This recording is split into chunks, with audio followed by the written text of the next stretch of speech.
বন্ধুরা আমরা প্রায় সকলেই কিন্তু নগদ অ্যাপ ব্যবহার করে থাকি, কিন্তু বেশ কয়েকদিন হলো আমরা নগদ অ্যাপ ব্যবহার করতে পারছি না।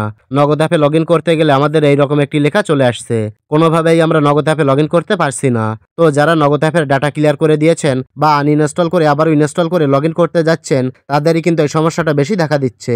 তো এই সমস্যাটা যারা অনেক চেষ্টা করার পরেও সমাধান করতে পারেননি, তারা কিভাবে সমাধান করবেন সেটাই দেখাবো আজকের এই ভিডিওতে।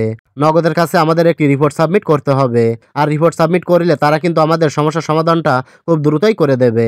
তাই কিভাবে রিপোর্ট করবেন এবং রিপোর্ট সাবমিট করে আপনাদের নগদ অ্যাপটা ঠিক করবেন, চলুন এবার সরাসরি দেখিয়ে দিই। ওকে, তো নগদ অ্যাপটা ঠিক করার জন্য আপনি প্রথমত চলে যাবেন প্লে স্টোরে। প্লে স্টোরে আসার পর সার্চ বারে ক্লিক করে নগদ লিখে সার্চ করে দেবেন। সার্চ করার সাথে সাথে নগদ অ্যাপটা চলে আসবে। তো এখানে যদি আপনার নগদ অ্যাপটা আপডেট চায় তাহলে আপডেট করে নেবেন, আর আপডেট না চাইলে এখান থেকে ওপেন অপশানে ক্লিক করবেন। ওপেন অপশানে ক্লিক করার পর আপনার যে নাম্বার দিয়ে নগদ অ্যাকাউন্টটা খোলা রয়েছে সেই নাম্বারটা এখানে বসিয়ে দেবেন। সঠিকভাবে নাম্বারটা এখানে বসানোর পর লগ ইনে ক্লিক করবেন। তারপর এখানে আপনার নগদের পিন নাম্বারটা দিয়ে দেবেন।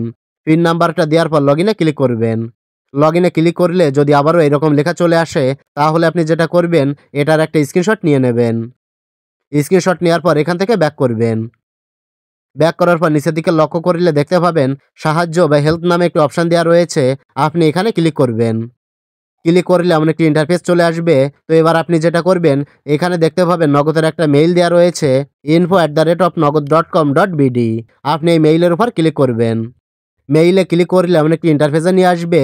তো এখানে দেখতে পাবেন একটা অপশান রয়েছে সাবজেক্ট। তো এখানে ক্লিক করে আপনি লিখবেন নগদ লগ ইন প্রবলেম।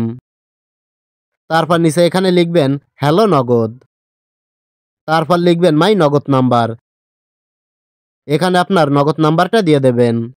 এবার নিচে এখানে কিন্তু আমাদের একটি রিপোর্ট লিখতে হবে, মানে আমাদের সমস্যাটা এখানে ভালোভাবে তুলে ধরতে হবে। তো এখানে কি লিখবেন সেটা আমি দিয়ে দিচ্ছি।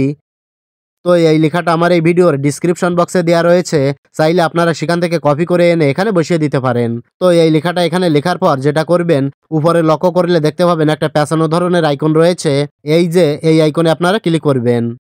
তারপর এখান থেকে অ্যাটাক অপশানে ক্লিক করবেন। ক্লিক করার সাথে সাথে আপনার ফোনের ফাইল ম্যানেজারটা ওপেন হয়ে যাবে। তো একটু আগে আপনি যে স্ক্রিনশটটি নিয়েছিলেন সেই স্ক্রিনশটটার উপরে টাচ করবেন। দেখতে পাচ্ছেন স্ক্রিনশটটা কিন্তু এখানে অ্যাড হয়ে গেছে। তো এবার আপনি যেটা করবেন উপর থেকে এই সেন্ড বাটনে ক্লিক করে দেবেন। ক্লিক করার পর আপনাকে কিছু সময় অপেক্ষা করতে হবে এবং আপনাকে লগ ইন করার জন্য ট্রাই করতে হবে।